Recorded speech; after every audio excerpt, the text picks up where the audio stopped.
Howdy, howdy, howdy. My name is Anachi Sasuke. Welcome back to Let's Read the SCP Foundation Wiki. In the last episode, we did, Little People, a Machine, Extra-Dimensional Beehive, a Shaving Mirror, and Little Vacuum. Or Living Vacuum, not Little Vacuum. In this episode, we're going to do Nanny, Hypergraphia, Memory Stones, Hybridization, and the Rocket Surgeon. So let's get right on in there. Well, the Nanny is safe, supposedly. SCP-886-A Alpha and A03 are to be kept in dedicated humanoid containment suites at Biosite 66 and allowed nutritious rations 3 times daily. B21 through B23 are to be kept in containment chamber 886 Delta, designated or designed as an appropriate climate-controlled indoor paddock on site and provided with appropriate feed. Additional members of SCP-886 may be bred if appropriate reasons for research are presented. If research is not being undertaken, offspring of both A and B are to be destroyed immediately after birth. SCP-886 is the collective designation of unique mammals capable of sessilic asexual reproduction. I can't speak for crap today. Are identical human females of Irish descent, and B are identical female domestic Irish goats. Members of A and B develop and behave as expected of ordinary individuals of their species, and are completely ordinary outside of their shared anomaly. A Alpha is the oldest and presumably original instance of A. A is a human female, age 37, of average intelligence and stature. Once a year during the spring, Alpha will spontaneously become pregnant and carry twin instances of B to term. Gestation mirrors that of a standard goat, averaging between 140 to 160 days. The humans are giving birth to goats? Instances of B will be female with white fur and of average size. They are friendly and notably docile, having never displayed any form of aggression towards humans during containment. The milk and meat of B may be consumed safely. The anomaly does not appear to be infectious. At the age of 2.5 years, each specimen of B will spontaneously become pregnant, each with a single human infant. Infants born of B are genetically identical to A Alpha, designated AXX. XX will develop as normal human females until age 15, when they begin to exhibit the anomaly in the fashion previously described. Alpha does not know how or why she began to exhibit her anomaly, only that it began suddenly and without warning. Similarities between 886 and 2910 have been noted. An investigation into whether 2910 is a variant or altered version of the anomaly seen within 886 is currently ongoing. The addendum is about the recovery. Alpha was discovered by embedded agent Donnelly when a local newspaper released a story regarding her anomalous pregnancy in a weekend column. A cover story revealing the column as a piece of short fiction was released and associated civilians were altered appropriately. A task force was called to the area and Alpha was extracted under the guise of a car accident. Family and friends are being monitored for further anomalies with special attention paid to the subject's sisters and daughter. So she did actually manage to have an actual child before she just suddenly started giving birth to goats that give birth to her. Okay. Next up, why is that called Nanny? Or is Nanny a term for a female goat? I don't really know that much about goats. Hypergraphia. Which is also safe. SCP-887 may be kept in standard quarters. Personnel must take care he feeds himself and uses the facilities at regular intervals, as he'll frequently forget to do so. Full feeding, cleaning, and exercise schedule annexed. 887 must have writing materials available to him at all times to avoid unnecessary confrontations and ensure continual research. Used paper should be sent to analysis at least bi-weekly. Description: SCP-887 is a man in his late 40s born in blank Russia. His left arm and left side of his face are partially paralyzed, resulting in slurred speech. He recently emerged from a 17-year coma in blank hospital St. Petersburg, displaying near complete mental recuperation aside from extreme hypergraphia. Subject claims he was conscious during the entire length of his coma, receiving communications from an unknown source. His hypergraphia is attributed to him writing down all that was told to him during this period. 887 is amiable, but has trouble keeping track of long conversations and cannot be taken off his work for more than 15 minutes at a time. The subject is adamant about his process, going as far as writing on the walls with his own blood if writing implements are unavailable. 887's output includes text, drawings, mathematical questions, and engineering blueprints. Several display knowledge of languages and concepts he was not educated in, or that he would not have been aware of while interned. When questioned about the contents of his work, he claims to have forgotten or not known more than what's written down. Interview A. Interviewer Dr. Zara. The interview takes place 3 days after the subject's containment has been translated from the original Russian. Good evening. Can you understand me? Oh, yes, yes. You have a familiar accent. Have you been to blank? I fear I'm not at liberty to discuss that, sir. Now, if you please, could you state your name and place of birth? Blank blank, born in blank of blank, blank blank, Russia. Do you understand why you are here? This is a hospital, yes? I believe I came for a treatment for my headaches. I had a lot of headaches after the truck crash. I see. Could you describe what you remember from this accident? I was driving a truck, carrying a shipment of... I don't remember. I was almost a blank, I think. I fell asleep on the wheel. Something hit me, I don't remember what. What happened next? Oh, I woke up lying down on something soft. The hospital, I suppose. Many voices around, but I couldn't see anything or move. Tried to speak for a long time, tell people I was okay, yes, and then I hear... Subject fidgets, searches close for something. Hear what? What? You were lying down and could not move, and then you started hearing something. Oh! Yes, the voices. They told me things all the time. All the time? Until I awake, yes? Searches close again. Do you have a pencil? A pen? I need to write something I remembered. In a moment, sir. What did these voices tell you? Oh, many things. Important things, yes. I've been trying to remember them. Tentatively scratches table with nails, then with more strength. Sir, please calm down. No, I have to write this down. Can't forget it. No. Subject's nails bleed a bit. Subject attempts to write letters on the table with blood. Why? What will happen if you don't write it down? Looks at interviewer panicked, then starts tearing his fingers against the table and walls. Addendum. A description at length of 887's output that has been decoded so far is located at 887 log. Researchers are encouraged to add to it as more information is unraveled. Is this tied to anything? Let's see. It seems to be a very long entry, so I'm just going to scroll to the bottom and see if it's connected to anything. Collaboration experiment supplement.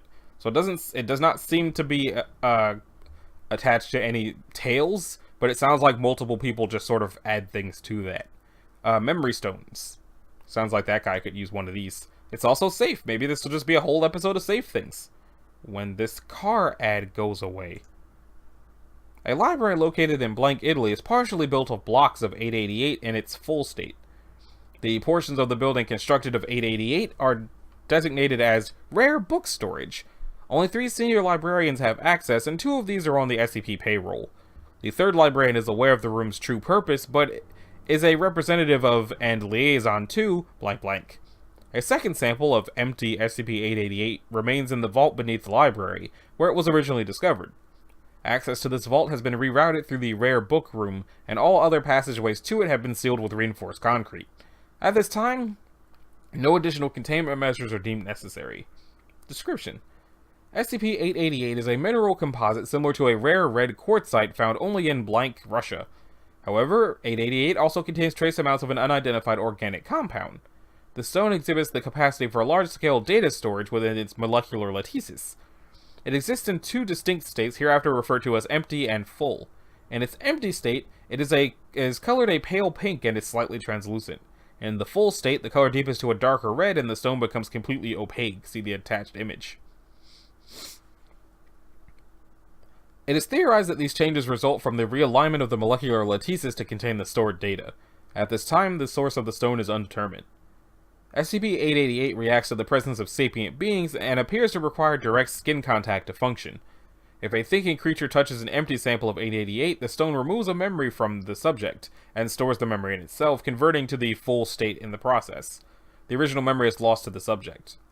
One of the early test subjects described the experience as like losing a tooth. You know there's used to be something there, but all that's left is a bloody hole. Testing has confirmed that it is possible to loosely direct what memory is excised, but by concentrating on a specific memory before touching the stone. If a subject handles a sample of 888 with no specific thought in mind, the memory loss is essentially random, though it may be chosen by the subject's subconscious. I have personally confirmed that the donor retains no access to the lost memory, however related memories seem to be unaffected. I can no longer recall seeing the movie blank blank, but I do recall that it was the worst film I've ever seen. If a subject instead touches a full stone, the subject experiences the memory contained within it firsthand. Subjects report that the experience is completely real to them during replay. As long as the subject remains in contact with the stone, the memory continuously loops, with each subsequent replay possessing the same emotional impact as if every repetition were the first time. Contact by the original memory donor does not restore the memory. Instead, subjects experience a dissociative state in which the memory reportedly feels like a story someone told me or something I dreamed about. Before and after MRI scanning seems to indicate that the memory transfer process caused cellular death in the subject's brain. The exact mechanism is unknown at this time, but it is theorized that this transference causes a burst of electrical activity in the cells which originally contained the data, essentially cauterizing minute portions of the brain tissue. Playback causes no analogous damage to brain tissue, however the replayed memories are so vivid that some test subjects have exhibited psychosomatic responses, such as blisters rising on a hand which was burned in the memory. Samples smaller than approximately 8 cubic centimeters lack the ability to retain data, and are unable to absorb or replay memories. Aside from this minimum operational size, there appears to be no correlation between the size of the sample and the amount of data which can be stored. If a full sample of 888 is reduced by mechanical means into fragments smaller than 8 cubic centimeters, the recorded data is not lost when the stone becomes inert. The original host does not regain the lost memory. However, if a full sample of 888 is separated by mechanical means into fragments larger than 8 cubic centimeters, each fragment retains the full mnemonic content of the original sample. Construction of the original building was commissioned in 15-something by Patrizio something of blank Italy. Records of the construction, such as the source of the stones used and the identity of the architect, were lost in a fire at Villa Blank. Historical accounts claim that the fire was set by Signora Blank for reasons unknown. The fire claimed the lives of all present in the Blank manor. It is therefore unclear whether the presence of 888 in the construction was intentional, and if so, what the purpose of its inclusion might have been. The current storage site originally contained roughly 1 cubic meter of empty stone, which was previously housed in a sealed vault of ordinary granite. This cache was discovered by Father Blank Blank, who was cataloging the occupants of the catacombs attached to this library. Fortunately, his initial contact was with a small chip broken off when the vault was unsealed, and the main massive stone was therefore left untouched. Father Blank contacted Blank Blank, the occult research division of Blank Blank. However, once it was determined that SCP is not redacted, Blank Blank contacted the local SCP liaison. Testing consumed approximately 1/3 of this supply before a functional minimum was determined. As of this writing, several fragments of roughly 18 cc's have been separated from the main mass and are set aside for testing purposes. Because the amount of stone available is sharply limited, all testing must be approved by the head researcher assigned to 888, Dr. Blank, or his superiors. Special note, research into the content of the filled stones used to reconstruct the library is ongoing. There appears to be a rough chronological order in the layout of the building, with newer stones near the south entrance, proceeding top to bottom, south to north, towards older memories. As more information becomes available, it will be logged in filed 888 archive. Okay. Hybridization. Oh, there goes it being an all-safe episode. It's a Euclid now. Burt's Bees. SCP-889 has been completely sealed with concrete, save for a single airlock entrance for research purposes. The building is surrounded with a standard security fence and written warnings, under the cover of a government medical research facility. For the next 1 year, a mobile task force is to take bi-monthly sweeps of the surrounding countryside.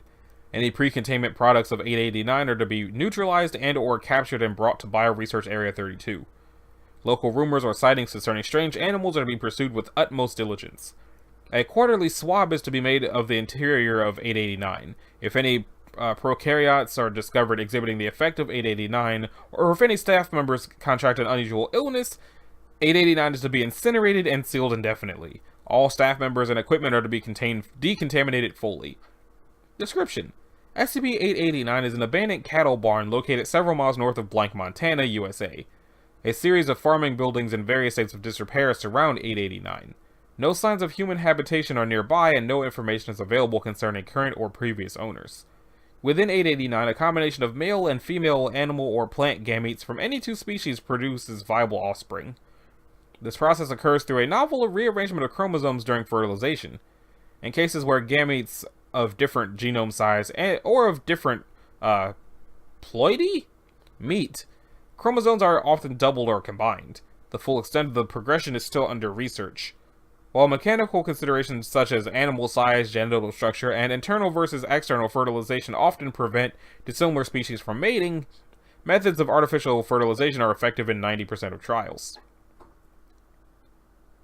Combinations of genes and traits in offspring conceived within 889 are generally evenly split between the male and female parents. However, biological aspects such as body size, blood type, and homeostasis are necessarily parallel to the female parent. Hybrids are in all cases sterile, and there is a direct correlation between the genomic dissimilarity of parents and the lifespan and genetic fitness of offspring. 889 has also exhibited limited capability to interfere with the intraspecies recognition of animals, making non-conspecific animals within 889 much more likely to attempt to mate. For this reason, care should be taken when exposing human beings to 889. The SCP-889 has not demonstrated any observable effect on asexual or unicellular organisms. Cross-testing between kingdoms has been similarly unsuccessful. SCP-889 is maintained under the jurisdiction of Bioresearch Site-32. A small breeding facility has been erected near 889 to provide test animals and laboratory capabilities. Experiment Log A. A number of hybridizing experiments were conducted between blank blank 2009 and blank blank 2010 using SCP-889. All experiments were conducted using artificial insemination. A selection of relevant tests is included below. They combined 2 lab rats. In 21 days, there were 7 offspring. Conducted as a control, results are normal. Adult offspring healthy, average 22 centimeters in length. They combined an American cockroach and an albino laboratory rat. 14 offspring. Adult offspring 15 centimeters in length, brownish, chitinous, segmented, hexapedal, tailless. More skittish than standard lab rats. Mouth parts are irregular and in some cases useless. That section reveals standard mammalian homeothermic system. Test 3. Male parent bull, female parent cat. Gestation 98 days, 1 offspring. The adult offspring is 50 centimeters in length, exhibits bovine skull and facial structures, feline body types and size. Notably less agile than average cat, prefers to feed upon grass. That section reveals a typical bovine pregastric rumen. File photo attached. That's uncomfortable. A4. Parent budgerigar and an Atlantic salmon. There's 12 offspring, greenish blue. The scales are striated and elongated, causing considerable drag in water. Pectoral fins are extended and wing-like. They use the pectoral fins for awkward flight movement rather than standard flexion-driven swimming. They have small curved beaks and preferentially... Okay, so they're just budgies. And they feed by scraping algae from rocks. Sweet corn and red cedar. 257 offspring. Offspring plants show extreme variation between specimens, but have been roughly classified into several broad varieties. Corn trees, corn cone stalks, corn cone trees, red cedar stalks, variegated red cedar, hard corn plants, needle corn plants. Yearly growth cycles and varieties of species A5 have tended to mirror those of the more genetically similar parent in each case. While the hybrids producing 889 are sterile, reproduction by cutting and tissue culture is successful. The resulting specimens display no unusual variation from the mother plant. Rehybridization using the first generation of offspring of transplanted individuals has not yet been attempted. Experiments 9 through 16 were conducted under the Farrago project. Access is restricted. Experiment 10. Male parent blank blank blank. Female parent blank blank blank. Gestation period 280 days. Number of offspring 1. Notes data expunged. Released file photo of species A10. It appears to be a human with far too many fingers and the jaw is not right. So they clearly combined a human with something else. And we'll probably never find out what it was. The rocket surgeon. Also Euclid. SCP-890 is currently housed at Site-17. Yes, thank you, Amazon. Get away. 890 is to be kept in a 5x6 meter cell furnished with a bed, a nightstand, 2 bookcases complete with medical textbooks, and a writing desk, all of which were originally furnished by the subject. Subject is disallowed from contact with any mechanical, artificial, or otherwise non-living SCPs, as well as any Foundation equipment under any circumstances, except during approved surgical procedures. Any observation of 890 must be done in person, and any notes taken must be on paper. 890 may have access to the medical bay for any surgeries scheduled in advance with consent of any level 4 personnel, barring emergency conditions which may arise requiring those facilities to be otherwise in use. Staff wishing to introduce an object to 890 must first gain approval from Level 4 personnel. Anyone attempting to meet with 890 without prior approval will be subject to disciplinary measures up to transfer to a new site. In order to promote better behavior and cooperation with containment procedures, it is permissible to occasionally provide 890 with a piece of intentionally damaged equipment for repair. SCP-890 appears to be a male Caucasian between 35 and 45 years of age and approximately 1.75 meters tall. Subject is generally unremarkable, showing typical signs of aging, except for its eyes, which are achromatic, appearing gray. Personnel should avoid mentioning this as it seems to cause the subject some distress. Subject is typically dressed in surgical scrubs, green in color, and is often seen still wearing a surgical cap and mask. When given a set of standard medical tools, 890 is able to operate on machines as though they were composed of living flesh. Testing confirms that any medical supplies used by 890 will have this effect. Subject appears to be capable of operating on any machine requiring some kind of energy to operate, whether powered by clockwork, steam, electricity, or redacted. During an operation, objects appear to be transmuted to living tissue, including skin, bone, musculature, and other organ systems, as well as blood and nervous tissue. Similarly, tissue may be removed and discarded, but will not revert to its original mechanical form. DNA testing on discarded tissue samples reveals data expunged. Tissue transmutation appears to be related to position within the object, such as the outermost material becoming like skin, regardless of the type of material. Observation by Foundation medical personnel indicates that the organs present in the object do not correspond to known organs in living animals. The results of 890 surgery seem to yield fairly mixed results. In approximately 20% of all cases, the objects may die on the table, rendering it inoperable. If such an outcome occurs, no amount of repairs, even by technicians specifically trained to maintain and repair this item, will ever return it to working condition. It can, however, be disassembled and used for parts. In some cases, complications may arise from an operation, causing either unexpected or undesirable operation in the object. These can usually be corrected by 890 with one or more additional procedures. In all cases, objects must heal for a period of time before becoming fully operable again. How long this takes appears to be dependent on how many moving parts a device has, with solid-state electronics recovering more quickly than complicated mechanical parts. Recovery time is significantly shorter than expected for similarly complex procedures performed on humans, typically taking only a few hours. However, more complicated devices may require a few days to fully recover. SCP-890 displays an unusual ability to locate objects which it claims are in need of its services. Before performing surgery, 890 will interview the object. Video logs show a typical, although one-sided, surgery consult where 890 asks this object several routine questions about the object's health and the nature of its problems. Afterward, 890 will give a series of options to the object, making a few notes and then report back. At no time has an object been recorded or perceived to respond to 890's questioning. Subject displays an apparent apathy towards humans and other living creatures, stating it cannot operate on animals because it is a surgeon, not a veterinarian. SCP-890 came to the attention of the Foundation through the use of a routine keyword search before it was scheduled to stand trial in blank blank for the murder of Redacted on March something 2000 something.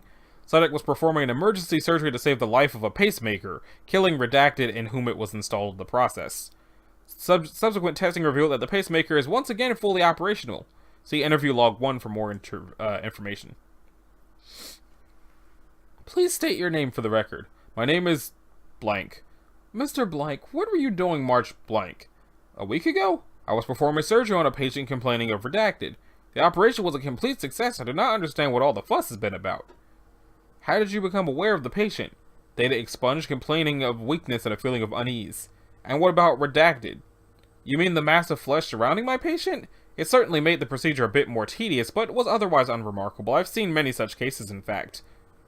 But you killed him. I did nothing of the sort. My patient not only survived, but recovered quite nicely. If you're referring to the mass surrounding the patient, I left it in place at the patient's request. I suggested it be removed, but the patient was adamant it be left in place. Okie dokie then. So, that about does it for this episode of Let's Read the SCP Foundation Wiki. In the next episode, we'll be covering California Field, Everyone's Spreadsheet, Asexual, Speak No, Hear No, See No, and Camera Disruption. So, if you liked it, a like to subscribe will be groovy. If you didn't, you don't need to do either one of those things, and I will see y'all in the next one. Later.